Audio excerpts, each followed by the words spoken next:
Day 57. Leon Crane is standing naked in the Alaskan wilderness at 50 degrees below zero. Not partially clothed. Naked. Barefoot on frozen ground. 6 feet away, his clothes are hanging beside a fire, frozen solid, stiff as sheet metal, steaming as the ice slowly melts out of the fabric. He has 2 minutes. Maybe 3 before his body starts shutting down. The shaking will stop first. Not because he's warming up, but because the muscles responsible for shaking will quit. After that, confusion. Then sleep. Then nothing. The only thing standing between Leon Crane and death right now is a fire he started with a match that was soaking wet. The third match he tried. The first 2 fell apart in his fingers. He has no food. He lost it all 20 minutes ago when the river ice gave way and swallowed everything, the sled he spent 2 weeks building, the rifle, the remaining supplies. Everything gone in 30 seconds. He has a knife. He has the clothes steaming 6 feet away. And he has 57 days of Alaska already behind him. Here is the question nobody asks about survival stories. Not, how did he do it? But, what does a man think about when he is standing naked at 50 below, watching his only clothes steam by a fire, knowing that if that fire goes out before the clothes dry, he is dead? Leon Crane thought about the next bend in the river. Not rescue. Not his family. Not warmth or food or civilization. Just the next bend. Because behind the next bend there might be a cabin. There was never a cabin. He had been wrong about this for weeks. He kept believing it anyway. That is not hope. That is something harder than hope. That is a man who has turned survival into an engineering problem and refuses to accept that the numbers don't add up in his favor. He waited 6 hours naked in the Alaskan winter until those clothes were dry enough to put back on. Then he got dressed. Then he kept walking. This is the story of how a city boy from Philadelphia, a man who had never spent a single night outdoors before Alaska, survived 84 days alone in the most unforgiving wilderness on Earth.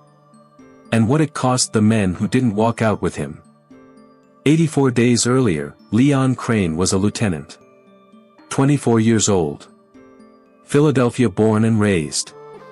Son of an engineer, trained as an engineer, commissioned as a pilot because the Army Air Forces needed men who could read instruments and follow procedure and keep their heads when the mathematics stopped making sense. He had been in Alaska for less than a year. He had never camped. Never hunted. Never built a fire from scratch in conditions more challenging than a fireplace. He was a city boy in every sense of the word, the kind of man who knew how aircraft hydraulic systems worked and had never once needed to know which direction rivers flowed in winter. On the morning of December 21, 1943, he stuffed a letter from his father into his shirt pocket before reporting for duty.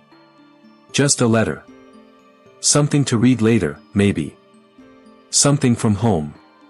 He had no idea he was about to burn it. Ladd Army Airfield ran cold weather aircraft tests 3 times a week. The mission was straightforward: take a B-24 Liberator to altitude, run the instruments through their paces, document how the aircraft performed in extreme Arctic cold, bring it back. The Army needed to know what happened to hydraulic lines, oxygen systems, and engines at 50 below zero. Simple science. Routine procedure. The aircraft was the Iceberg Inez. 5 men aboard.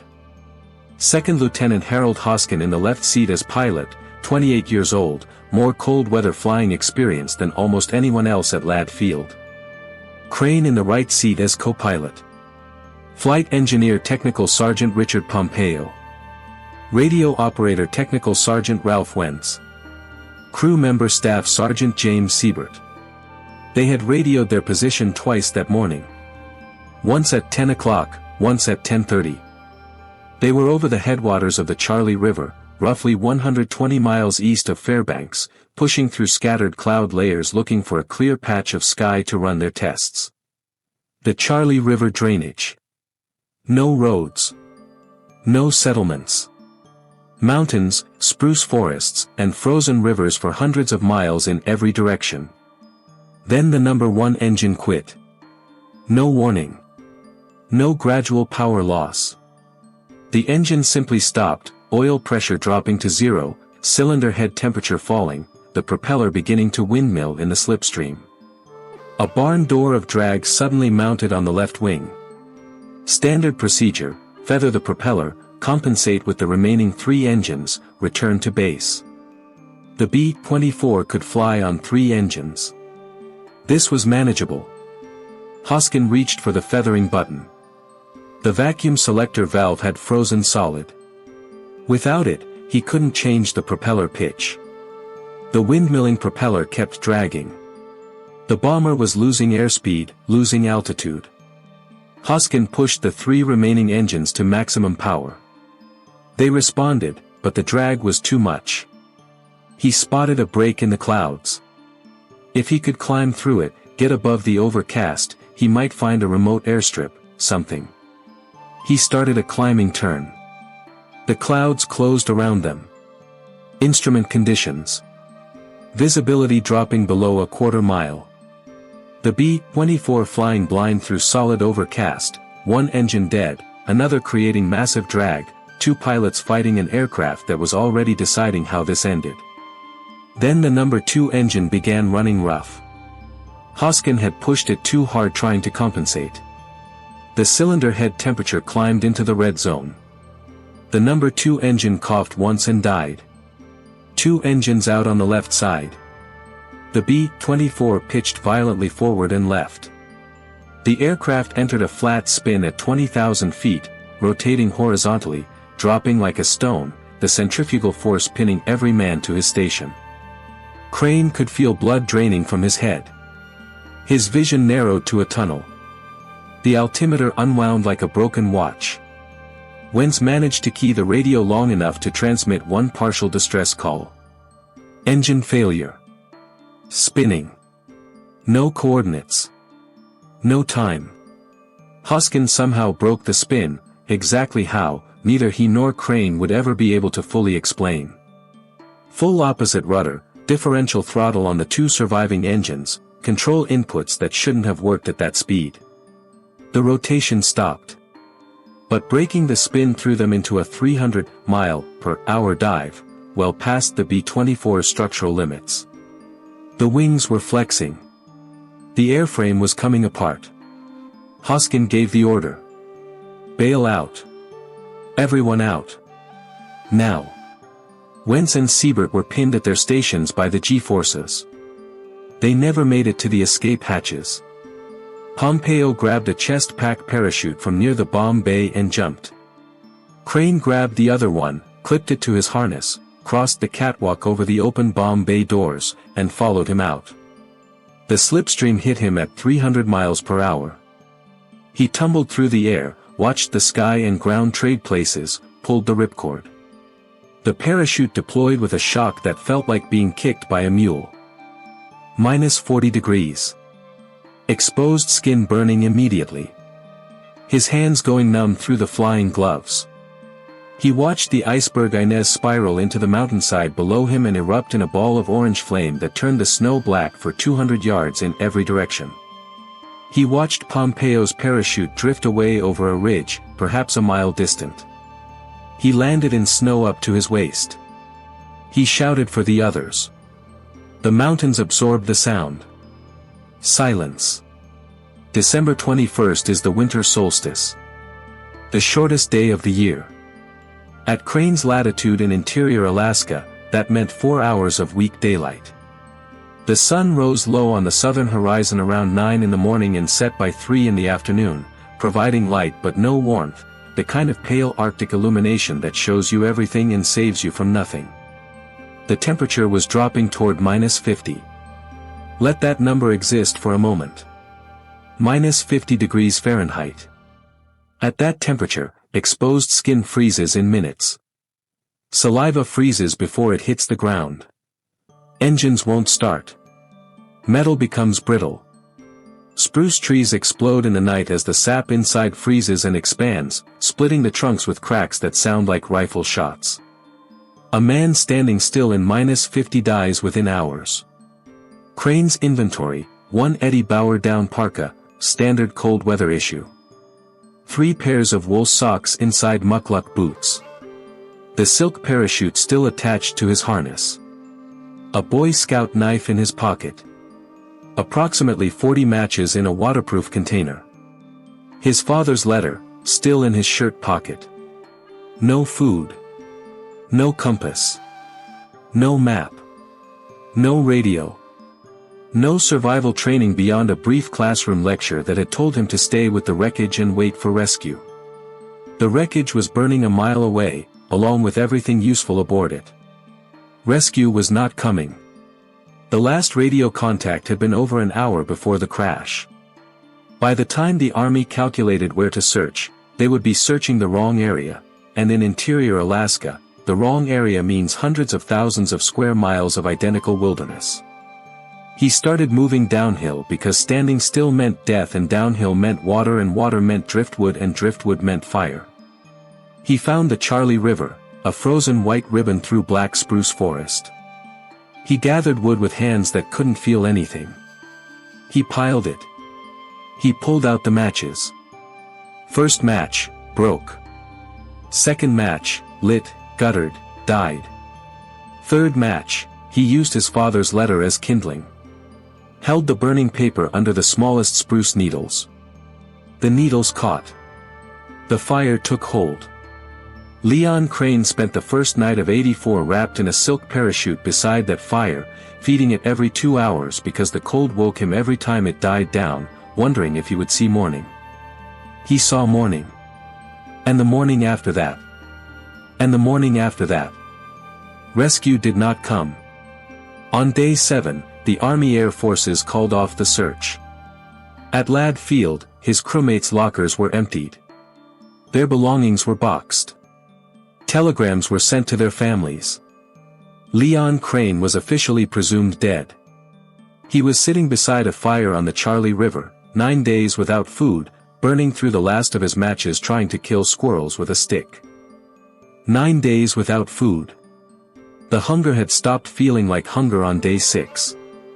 It had become something structural, a hollowness that lived in his legs and his hands and the edges of his vision.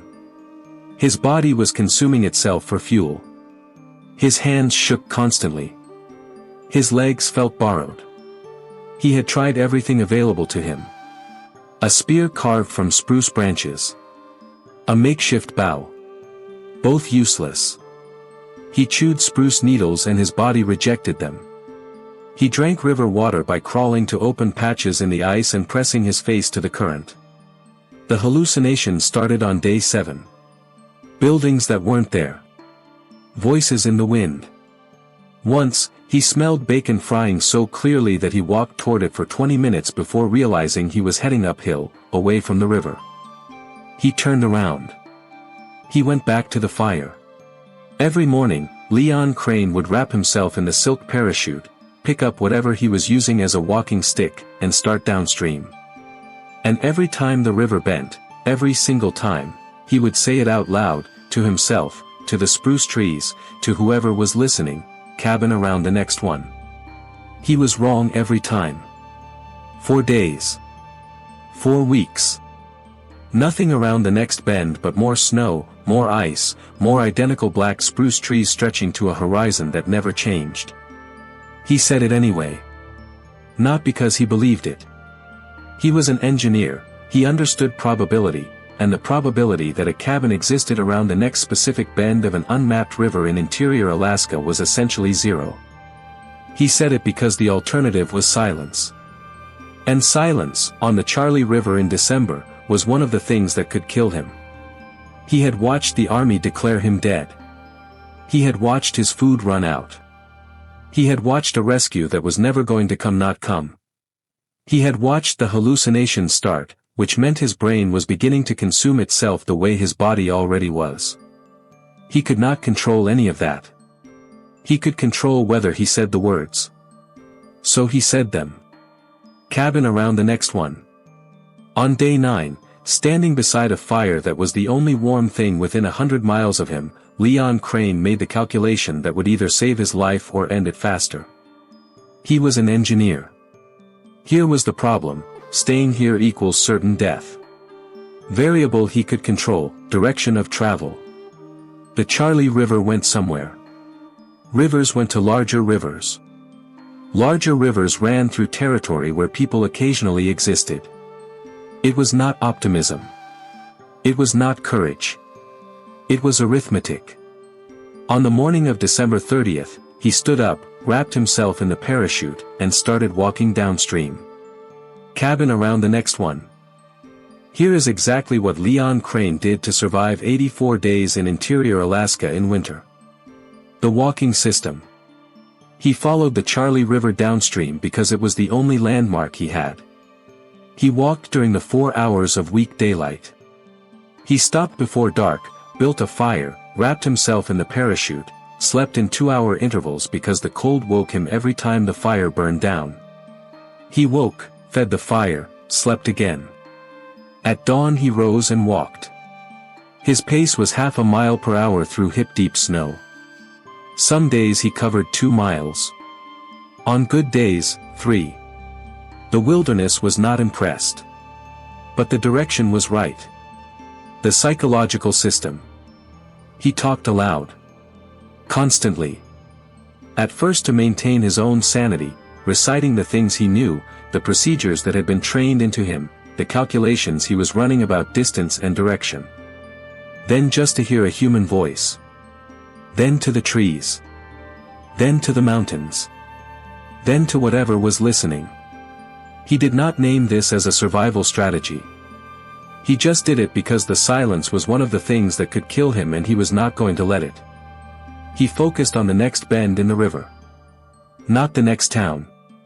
Not the next 100 miles. The next bend. Behind the next bend there would be a cabin. He knew this with absolute certainty that was completely unfounded by any evidence. He told himself this at every bend. He was wrong every time. He kept walking. The cabin. On January 3, 1944, 13 days after the crash, Leon Crane stopped hallucinating a cabin and found a real one. Small. Log-built. Half buried in snow. Smoke-stained but solid. A single window with real glass. He stumbled toward it. Fell twice. Got up both times. The door was unlocked. Inside, a cast-iron stove, a wooden cot, burlap sacks on a table. He cut one open with the Boy Scout knife. Sugar. The next sack, cocoa. Powdered milk. Raisins.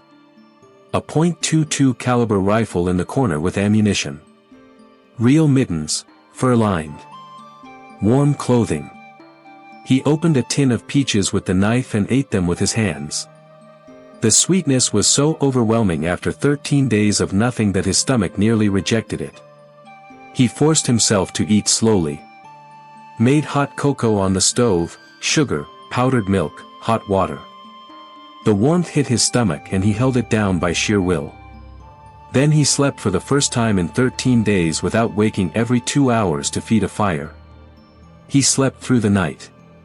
He explored the storage cache outside the next day and found 2 large wooden crates, stenciled with a name, Phil.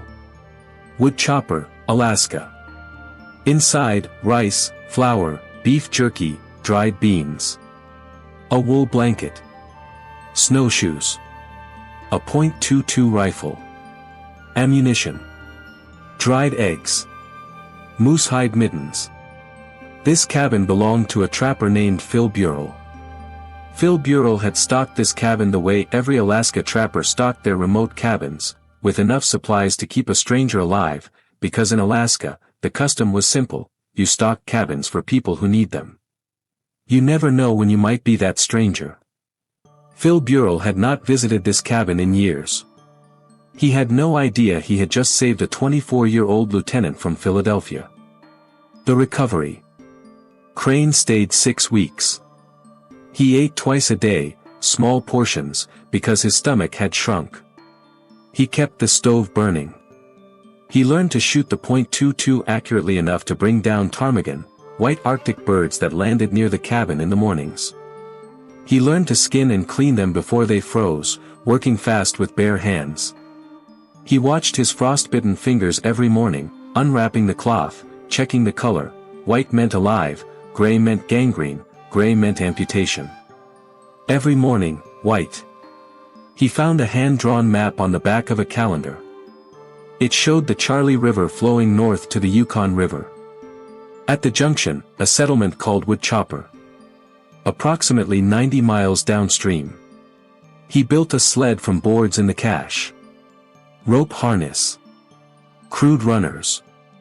He packed everything he could carry, food, rifle, spare clothing, canvas for shelter, and on the morning of February 12th, he walked out of Phil Burrell's cabin and turned downstream. The ice. Day 57. February 17th. He had been dragging the sled for 5 days. The runners were cracking. The ice beneath him was increasingly unpredictable. The temperature had risen slightly, which in Alaska is not a relief but a threat, because warming ice is weakening ice. He was crossing a section that looked solid, 6 inches thick, the kind he had crossed a dozen times. The sled's weight shifted behind him. The ice cracked. Not a small crack.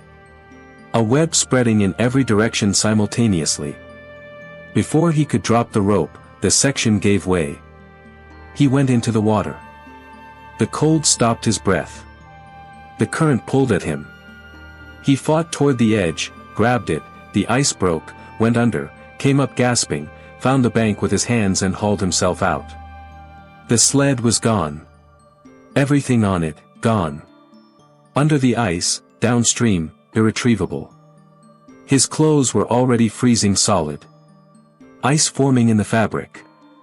Fingers useless.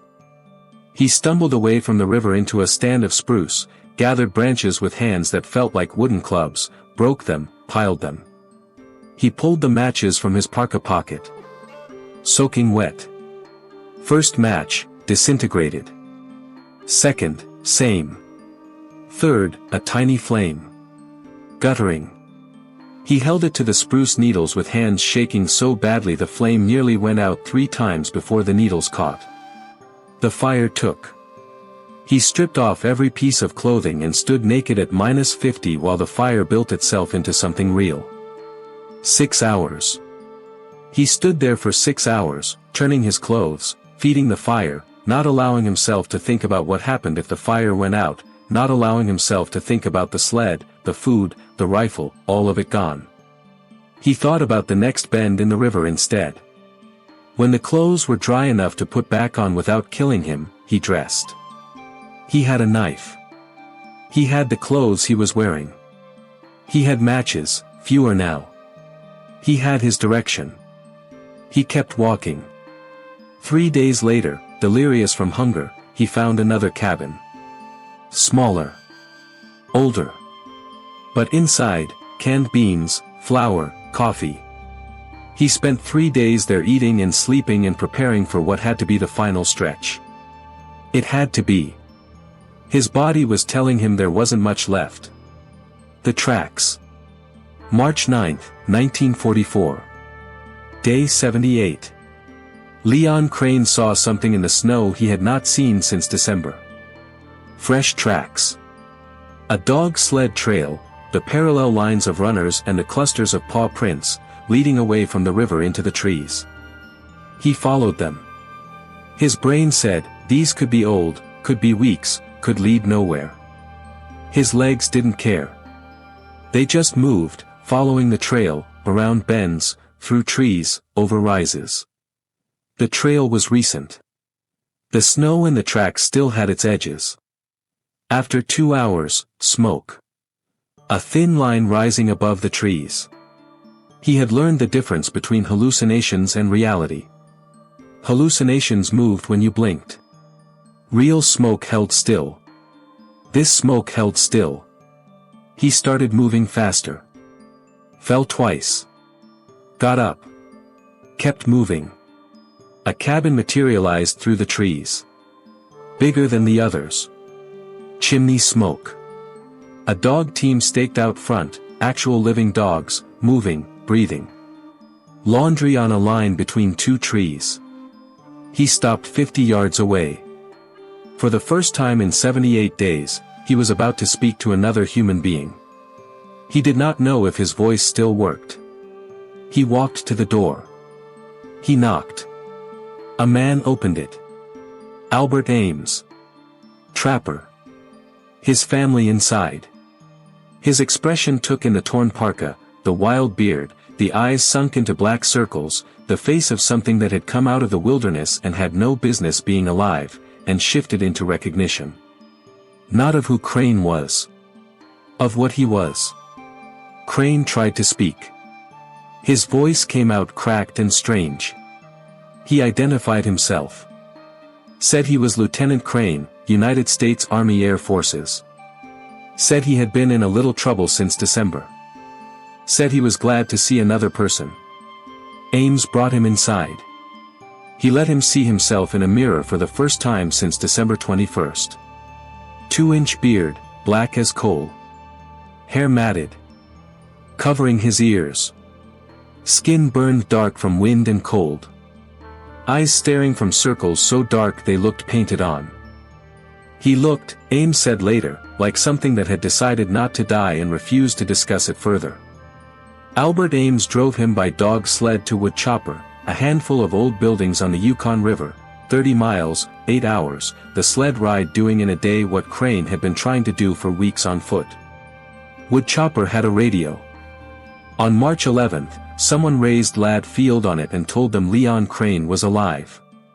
The operator didn't believe it. Crane had been listed as missing, presumed dead, for nearly 3 months. His file was closed. His family had been notified. The operator asked to speak with Crane directly.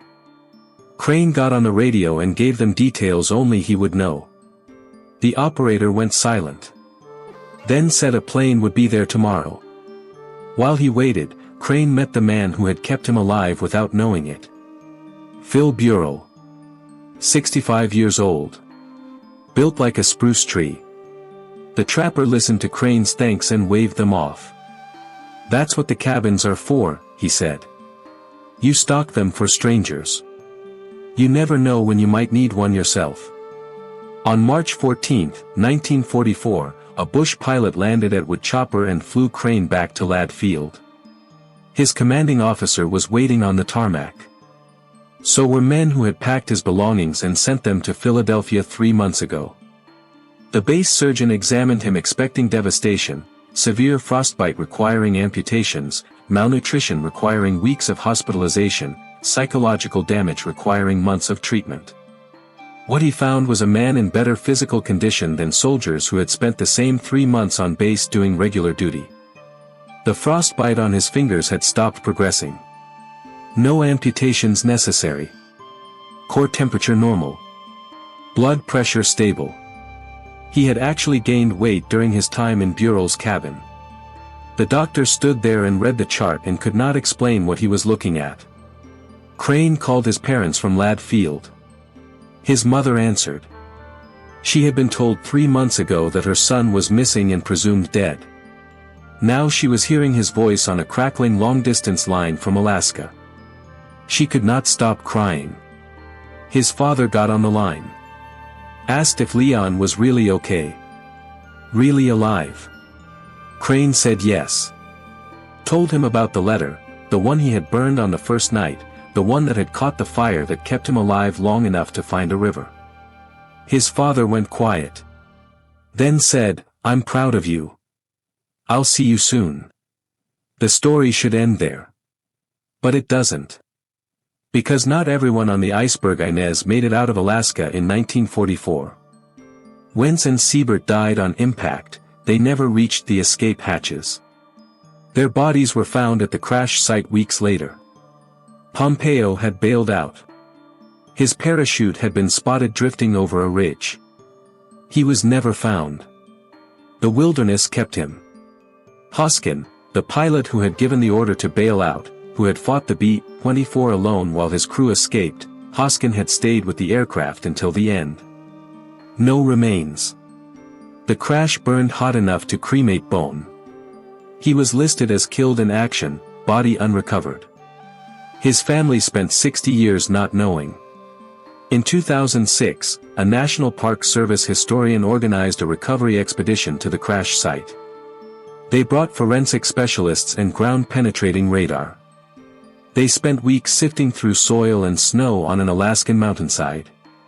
In August 2006, 63 years after the crash, they found bone fragments. Teeth. Metal buckles from a parachute harness. The teeth matched dental records on file. Harold Hoskin. 28 years old. Pilot. From Holton, Maine. The man who had broken an impossible spin at 20,000 feet. The man who had given the order that saved Crane's life. On September 7, 2007, military pallbearers carried a flag-draped coffin into the Old Post Chapel at Arlington National Cemetery. Full honors. 21-gun salute. Harold Hoskin was finally coming home. Leon Crane was not there. He had died 5 years earlier, on March 26, 2002. 82 years old. Surrounded by family in Philadelphia. He never knew they had found Hoskin. Never knew the story would eventually be told in full. He came home from Alaska in 1944 and he built a life, married a nurse named Wilma, had 6 children, studied aeronautical engineering on the GI Bill, worked on helicopters, built houses with his sons, lived quietly in Pennsylvania for 6 decades. He almost never spoke about Alaska. When people asked, he would shrug. "What have I done?" he would say, "compared to prisoners of war? Compared to Holocaust survivors? All I did was walk." The crash site is still there. Protected now as part of the Yukon-Charlie Rivers National Preserve. The wreckage left in place as a memorial. Hikers occasionally make the trek out to it, stand where the iceberg Inez came down, see the burn pattern still visible in the soil 80 years later, leave flags for the men who didn't walk out. Leon Crane had no business surviving.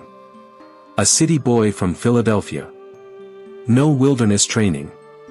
No Arctic experience. No survival knowledge beyond a classroom lecture that told him to stay with the wreckage. 40 matches, a Boy Scout knife, a silk parachute, and a letter from his father he burned on the first night to start a fire. The survival instructors who studied his case afterward could not fully explain it. They wrote papers. They analyzed every decision. They identified what should have killed him: the 9 days of starvation, the frostbite, the fall through the ice, the naked hours at -50, the 84 days of isolation with 4 hours of daylight and temperatures that split trees in the night. Their conclusion was always the same: Crane survived on borrowed equipment, extraordinary luck, and something harder to put in a report. The decision made every single morning for 84 days to say the words and keep walking. He came home. He married a nurse named Wilma. He had 6 children. He built houses with his sons and worked as an aeronautical engineer and lived quietly in Pennsylvania for 6 decades and almost never spoke about Alaska. When people asked, he would shrug. "What have I done?" he would say, "compared to prisoners of war? Compared to Holocaust survivors?" He would pause. "All I did was walk. 84 days. -50 degrees. 120 miles of unmapped Alaskan wilderness. For crewmates who never came home. All he did was walk." Let that be the last thing you hear.